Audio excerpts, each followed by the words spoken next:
politics and the marketplace.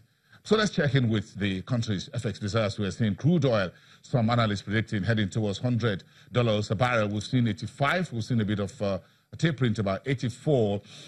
So how does it all benefit Nigeria's FX reserves, including our foreign exchange management? Let's get a sense of where we are from the regulator's side of things. The Central Bank of Nigeria, the acting director in charge of communications at the Central Bank, is joining us live from our Abuja studios. Isaac Okorafor, thank you very much. It's good to have you on the program. Good morning. Crude oil at $100 a barrel is a very sweet figure. I don't mind us having some get-together on that if we hit $100 a barrel. But right now at 85, I'm sure the Central Bank can use all this money in the reserves. Thank you, Boston. Well, I am not acting director again. I'm now a substantive and full director. Congratulations. At the Central Bank of Nigeria, we are happy with the developments.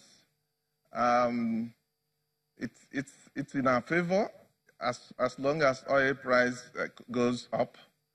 But I also want to use this opportunity to first address some misconceptions about what is happening to the level of reserves.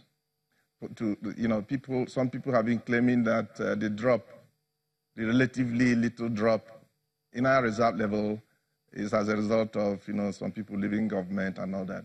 No, that is not true. The key factor in the little drop that we have seen that has brought our reserves to a little over 44 billion is as a result of rising interest rates in the United States. And so there is a capital flow reversal, which is not just affecting Nigeria, but across the emerging markets and indeed some frontier economies. And I also want to say that Nigeria has outperformed and done creditably well because of our foreign exchange management strategy, which has kept our reserves high.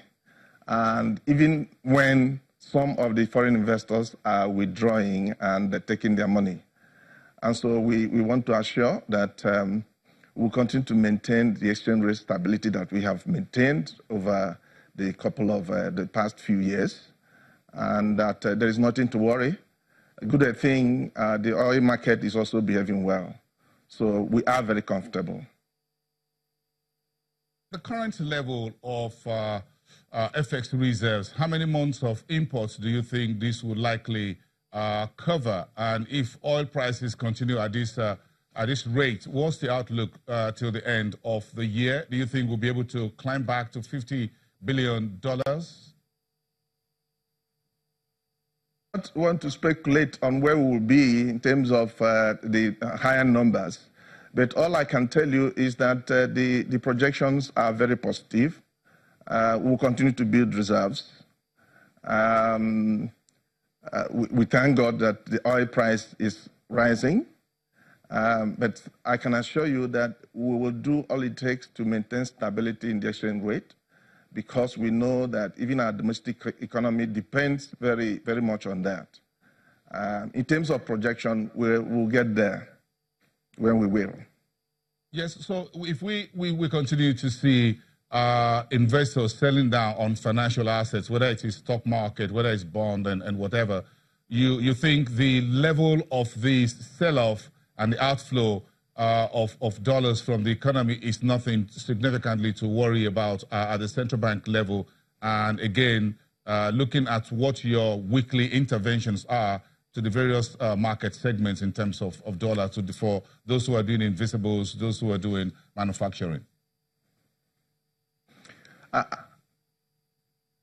I must say, Boston, that we have done very well in terms of managing our reserves and managing the exchange rate. I do not see any significant upset at this time.